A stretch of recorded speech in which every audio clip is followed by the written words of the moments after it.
Hello मित्रों, नमस्कार। मैं आज आप लोगों से एक बात करना चाह रही हूँ कि टीजीटी पीजीटी की वैकेंसी आ गई है और आप मेरे इन प्रश्नों में से बहुत से प्रश्न टीजीटी पीजीटी के पेपर में पाएंगे। अतः आपसे निवेदन है कि इन प्रश्नों को आप हल्के में मत लीजिए और ध्यानपूर्वक पढ़िए और पेपर देने के बाद बताइएगा कि मेरे वीडियो से कितने प्रश्न आए हैं। आप लोग मुझे कमेंट कीजिएगा। तो मैं वीडियो शुरू करती हूँ मित्रों। तो आज मैं लेकर आप लोगों के सामने उपस्थित हूँ रीतिकाल भाग 4, जिसमें रीतिकाल पर महत्वपूर्ण प्रश्न उत्तर हैं। तो इसमें देव के बारे में बताया गया है, प्रश्न उत्तर है। और देव जी बहुत ही अक्खड़ स्वभाव के थे, जिसके कारण उन्हें बार बार अपना आश्रयदाता बदलना पड़ा। तो मित्रों, वीडियो शुरू कर रहे हैं। प्रश्न संख्या 1, देव की समय सीमा क्या मानी जाती है? ऑप्शंस हैं: ए 1673 से 1767 ईस्वी, बी 1680 से 1767 ईस्वी, सी 1675 से 1767 ईस्वी और डी 1682 से 1767 ईस्वी। तो मित्रों, देव की समय सीमा में जन्म देव का 1673 से 73 और मृत्यु 1667 में माना गया है। तो प्रश्न संख्या 1 का सही उत्तर है ऑप्शन ए 1673 से 1667 ईस्वी। प्रश्न संख्या 2, डॉक्टर नगेंद्र के अनुसार देव की रचनाओं की संख्या कितनी मानी है? तो ऑप्शंस हैं: ए 62, बी 72, सी 82 और डी 92। तो मित्रों, आपको बता दें कि डॉक्टर नगेंद्र ने देव की रचनाओं की संख्या 72 मानी है।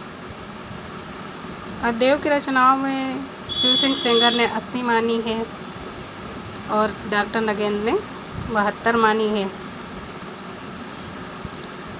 तो प्रश्न संख्या 2 का सही उत्तर है ऑप्शन बी 72। प्रश्न संख्या 3, आचार्य रामचंद्र शुक्ल के अनुसार देव की रचना की संख्या कितनी है? तो ऑप्शंस हैं: ए 20, बी 23, सी 26 और डी 29। तो मित्रों, आचार्य रामचंद्र शुक्ल ने देव की 23 रचनाओं को माना है। प्रश्न संख्या 3 का सही उत्तर है ऑप्शन बी 23। प्रश्न संख्या 4,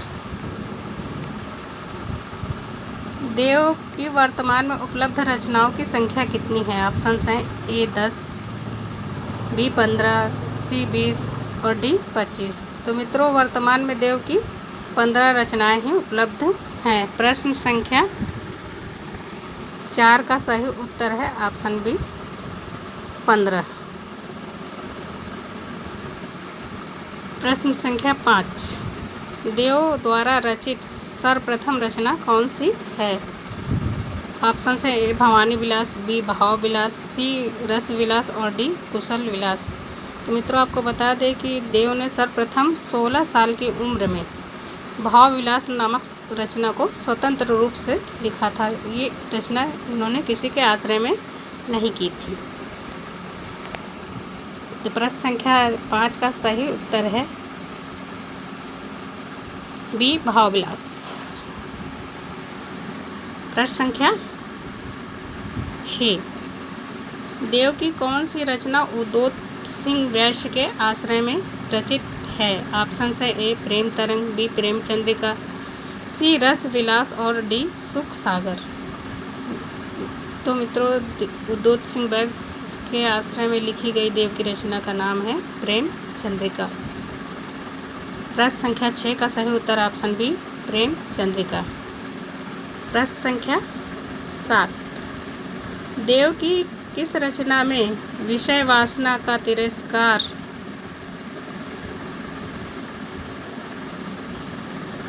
प्रेम के महात्मा और उनके विविध रूपों का वर्णन किया गया है?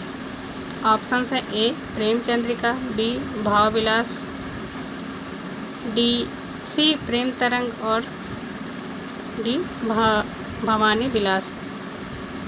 तो मित्रों, देव की जिस रचना में विषय वासना का तिरस्कार किया गया है, प्रेम के महात्मा का वर्णन किया गया, वो रचना है प्रेम चंद्रिका, जो कि उद्योत सिंह के वैश्य के आश्रय में उन्होंने रची। प्रश्न संख्या 7 का सही उत्तर है ऑप्शन ए, प्रेम चंद्रिका। प्रश्न संख्या 8, निम्नलिखित में से कौन सी रचना देव ने राजा भोगीलाल के आश्रय में रहकर उनकी प्रशंसा में लिखी है? ऑप्शंस हैं ए कुशल विलास, बी भवानी विलास, सी रस विलास और डी भाव विलास। तो मित्रों, भोगीलाल के आश्रय में रहकर इन्होंने रस विलास नामक रचना लिखी है, जिसमें इन्होंने भोगीलाल के चरित्र का वर्णन किया है। प्रश्न संख्या 8 का सही उत्तर है ऑप्शन सी, रस विलास। प्रश्न संख्या 9, रस विलास का वर्ण विषय क्या है? ऑप्शन ए रस विलास। नाम देखकर आपको लगेगा कि रसों की विवेचना है इसमें, लेकिन नहीं। रस विलास में इन्होंने भोगीलाल के चरित्र का वर्णन किया है। रस विलास का वर्ण विषय क्या है? इसके ऑप्शंस हैं रसों की, ऑप्शंस ए रसों की विवेचना, बी अलंकार की विवेचना, सी नायिका भेद का चित्रण और डी भोगीलाल का चरित्र चित्रण। तो मित्रों, प्रश्न संख्या 9 का सही उत्तर है भोगीलाल का चरित्र चित्रण। प्रश्न संख्या 10, देव के किस रचना में जीव जगत एवं संसार की निसारता का वर्णन है? प्रश्न ऑप्शन है ए सुजान विनोद, बी कुशल विलास, सी देव शतक और डी देव चरित्र। तो मित्रों, देव शतक नामक रचना में ब्रह्म जीव जगत एवं संसार की निसारता का वर्णन है। प्रश्न संख्या 10 का सही उत्तर है ऑप्शन सी, देव शतक।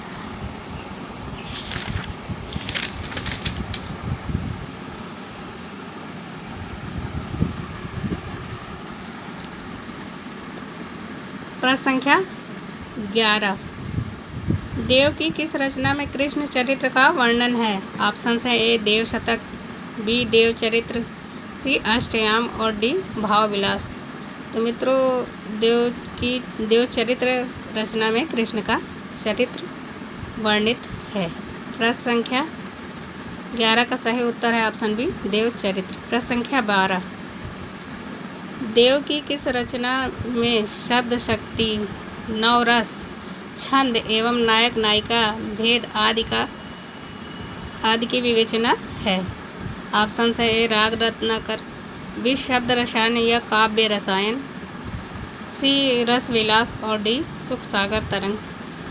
तो मित्रों, शब्द रसायन या काव्य रसायन में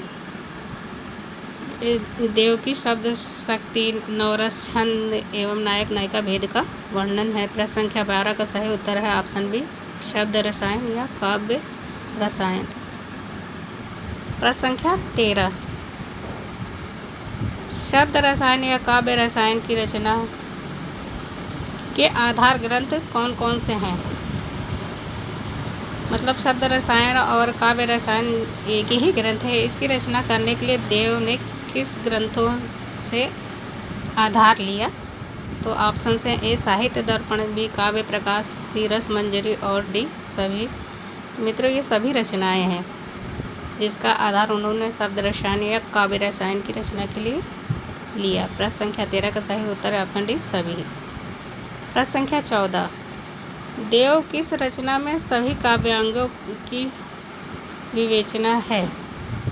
ऑप्शंस हैं ए राग रत्नाकर, बी अष्टयाम, सी रस विलास और डी सुख सागर तरंग। तो मित्रों, सुख सागर तरंग देव की रचना है जिसमें सभी काव्यांगों की विवेचना है। प्रश्न संख्या 14 का सही उत्तर है डी सुख सागर तरंग। प्रश्न संख्या 15, देव की किस रचना में विभिन्न जातियों की स्त्रियों का वर्णन तथा श्रृंगार रस का भी वर्णन है? तो ऑप्शंस हैं ए रस विलास, बी भवानी विलास, सी कुशल विलास और डी जाति विलास। तो मित्रों वो रचना है जाति विलास, जिसमें विभिन्न जातियों की स्त्रियों का वर्णन है और श्रृंगार रस को इसमें रसराज भी बताया गया है, तथा विभिन्न जातियों की स्त्रियों के वर्णन के साथ साथ विभिन्न प्रदेशों की स्त्रियों का भी इसमें वर्णन है। प्रश्न संख्या 15 का सही उत्तर है ऑप्शन डी जाति विलास। प्रश्न संख्या 16, देव ने एक नाटक की भी रचना की है, वह कौन सा है? तो ऑप्शन है भाव विलास, शब्द रसायन, देव माया प्रपंच और डी देव चरित्र। तो मित्रों देव ने एक कृष्ण कवि द्वारा रचित प्रबोध चंद्रोदय के आधार पर देव माया प्रपंच नामक नाटक की रचना की है और यह इनकी अनुदित रचना है। बाकी सभी रचनाएं इनकी मौलिक रचना है। अगर पूछा जाए कि देव की मौलिक रचना कौन सी है तो देव माया प्रपंच है। प्रश्न संख्या 16 का सही उत्तर है ऑप्शन सी देव माया प्रपंच। प्रश्न संख्या 17, निम्नलिखित में से देव की कौन सी रचना नहीं है? ऑप्शन है ए जाति विलास, बी रस विलास, सी प्रेम तरंग और डी प्रेम फुलवारी। तो मित्रों प्रेम फुलवारी देव की रचना नहीं है। प्रश्न संख्या 17 का सही उत्तर है ऑप्शन डी प्रेम फुलवारी। प्रश्न संख्या 18, छल नामक 34वें संचारी भाव की कल्पना किसने की? ऑप्शन है केशव दास ने, बी चिंतामणि ने, सी बिहारी ने और डी देव ने।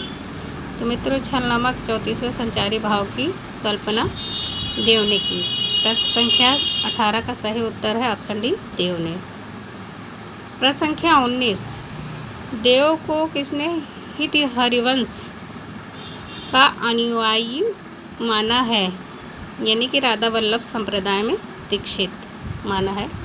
तो ऑप्शंस हैं भारतेंदु जी ने, बी महावीर प्रसाद द्विवेदी जी ने, सी रामचंद्र शुक्ल जी ने और डी श्याम सुंदर दास ने। तो मित्रों देव को हित हरिवंश का अनुयायी भारतेंदु हरिश्चंद्र जी ने माना है। प्रश्न संख्या 19 का सही उत्तर है ऑप्शन है भारतेंदु हरिश्चंद्र जी।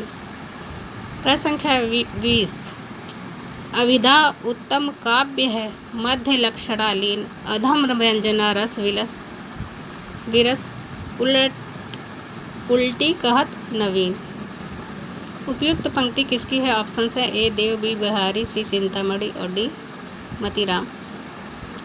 तो मित्रों ये देव की पंक्ति है और देव ने इसमें अविधा को बहुत ही अच्छा, अविधा लक्षण जिसमें है उसको बहुत ही अच्छा काव्य माना है और मध्यम लक्षणा वाले को भी मध्यम माना है, लेकिन व्यंजना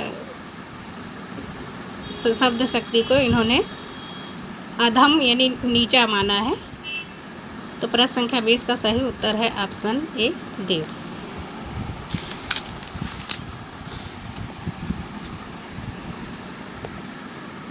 प्रश्न संख्या 21, ये कथन है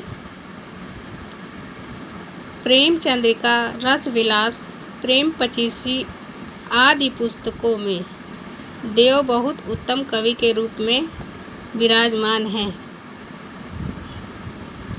कथन किस विद्वान का है? ऑप्शन है ए रामचंद्र शुक्ल, बी महावीर प्रसाद द्विवेदी, सी डॉक्टर राम कुमार वर्मा और डी हजारी प्रसाद द्विवेदी। तो मित्रों ये हजारी प्रसाद द्विवेदी जी का कथन है। प्रश्न संख्या 21 का सही उत्तर है ऑप्शन डी हजारी प्रसाद द्विवेदी। प्रश्न संख्या 22, कवित्व शक्ति और मौलिकता देव में खूब थी, पर उनके समय स्फुरण में उनकी रुचि विशेष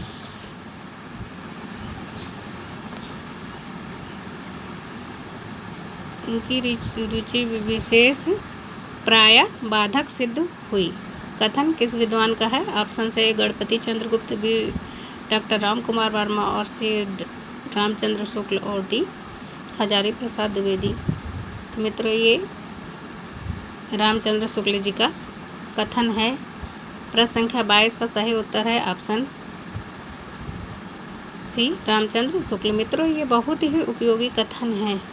आप इन कथनों को 2-3 बार ज़रूर पढ़ लें ताकि आपको कहीं भी आए तो आपको पता चल जाए कि ये किसका कथन है। बहुत ही इम्पोर्टेंट कथन है। प्रश्न संख्या 23, अधिकतर इनकी भाषा में प्रवाह है, कहीं कहीं शब्द व्यय बहुत अधिक है और अर्थ अल्प। कथन देव के बारे में कथन किस विद्वान का है? तो ऑप्शन है ए, रामचंद्र शुक्ल, बी, श्याम सुंदर दास, सी, डॉक्टर राम कुमार वर्मा और डी, महावीर प्रसाद द्विवेदी। तो मित्रों, यह रामचंद्र शुक्ल जी का कथन है देव के बारे में कि लक्षणा शब्द शक्ति उत्पन्न करने के लिए कहीं कहीं ऐसे शब्द रख देते थे कि जिनके अर्थ बहुत ही कम निकलते थे। मित्रों, आप हमारे वीडियो को देखिए, लाइक कीजिए, सब्सक्राइब कीजिए और देखिए इसमें इम्तिहान में कितने मिलते हैं। इम्तिहान के समय तो रिवीजन के लिए ये बहुत ही अच्छे प्रश्न साबित होंगे। धन्यवाद मित्रों।